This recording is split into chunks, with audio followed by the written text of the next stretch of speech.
మాదక ద్రవ్యాలకు యువత దూరంగా ఉండాలన్నారు మంత్రి అనగాని సత్యప్రసాద్. తిరుపతిలోని గంగమ్మ ఆలయాన్ని మంత్రి దర్శించుకున్నారు.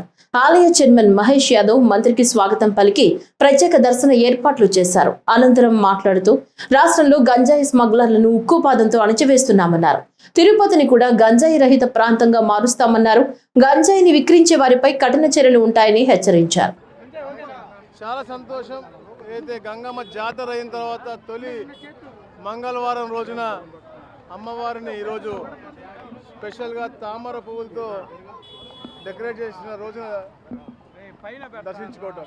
ఎందుకంటే చరిత్రలో ఎప్పటి నుంచో మిగిలిపోయిన శెట్టిపల్లి భూములు నిన్న ఏదైతే హక్కుదారులు అందరికీ కూడా రిజిస్ట్రేషన్ పత్రాలు ఇవ్వడం, గౌరవనీయులు తుడా చైర్మన్ గారి యొక్క ఆధ్వర్యంలో వారి చేతుల మీదుగా ప్రతి ఒక్క అర్హులకు ఇచ్చిన తర్వాత వారు కూడా తప్పకుండా మనం గ్రామ దేవత ఎవరైతే ఉన్నారో వారిని వారి జాతర సందర్భంగా మనం దర్శించుకోవాలని చెప్పేసి మంగళవారం తీసుకోవడం జరిగింది.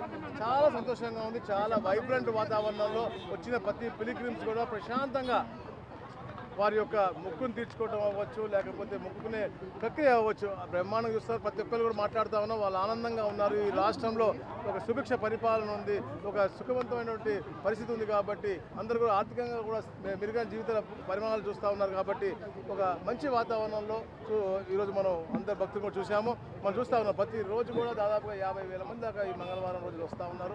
వీళ్ళకి కావాల్సిన సౌకర్యాలన్నీ కూడా ముఖ్యంగా, ఎందుకంటే అద్భుతమైన బోర్డు తెలుగుదేశం పార్టీ కూటమి ప్రభుత్వం వచ్చిన తర్వాత మహేష్ కుమార్ గారి యాదవ్ గారి యొక్క ఆధ్వర్యంలో ఒక అద్భుతమైన బోర్డు, కూటమి నుంచి అన్ని పార్టీలు కూడా ఉన్నారు. వాళ్ళు అద్భుతంగా ఈ జాతరని రెండోసారి చేయటం, అంటే గతంలో స్పెషల్ బాడీగా మనం వారిని పెట్టి వేయటం జరిగింది. ఈసారి వారి యొక్క హోదాతో చేయడం జరిగింది. పబ్లిక్ అందరూ కూడా వచ్చినటువంటి 2 లక్షల మంది కూడా ఆ రోజు చాలా పాజిటివ్ పర్సెప్షన్ చెప్పారు. గతంలో ఎప్పుడు చెప్పని విధంగా ఇక్కడ ఉంటే అధికారులు కూడా అద్భుతంగా చూశారు. ప్రతి ఒక్కరు కూడా పాజిటివ్గా చెప్పినటువంటి పరిస్థితి. అలాంటి ప్రక్రియలో ఈరోజు మళ్ళీ అందరం రావటం, ఈ ప్రాంతం సుభిక్షంగా ఉండాలని చెప్పి ప్రార్థించడం నిజంగా చాలా ఆనందదాయకంగా ఉంది. తిరుపతి ముఖ్యంగా రాజకీయంగా ఎప్పుడు కూడా ఒక సెంటర్ ఆఫ్ పాయింట్గా ఉంటుంది. అక్కడ రాజకీయాన్ని మనం అంటే ప్రశాంతత వాతావరణం తేవాలని చెప్పే లక్ష్యంతో తెలుగుదేశం పార్టీ కానీ కూటమి నాయకులందరూ కూడా చేస్తూ ఉన్నారు.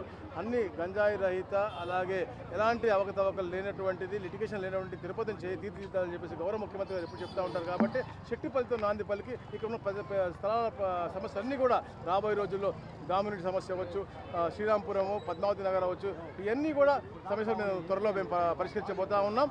అట్లాగే శాంతియుత వాతావరణం కూడా తిరుపతిలో ఉండాలి. ఇది ఒక పిలిగ్రిమ్కి సెంటర్ పాయింట్. తిరుమల దర్శించుకున్న తర్వాత అమ్మవారిని దర్శించుకుని గంగమ్మ తల్లి అవ్వచ్చు, ఇటు వకలమాత టెంపుల్ అవ్వచ్చు, శ్రీకాళహస్తి అవ్వచ్చు, ఇదంతా ఒక ఎక్కువ టెంపుల్ టూరిజంగా మనం తయారు చేస్తూ ఉన్నాం. కాబట్టి అన్ని టెంపుల్స్ కూడా ఒక మంచి వాతావరణంలో మనం క్రియేట్ చేస్తూ ఉన్నాం. ప్రత్యేకంగా ఇక్కడ చైర్మన్ గారికి, వారి టీంకి, ఈఓ గారికి అందరూ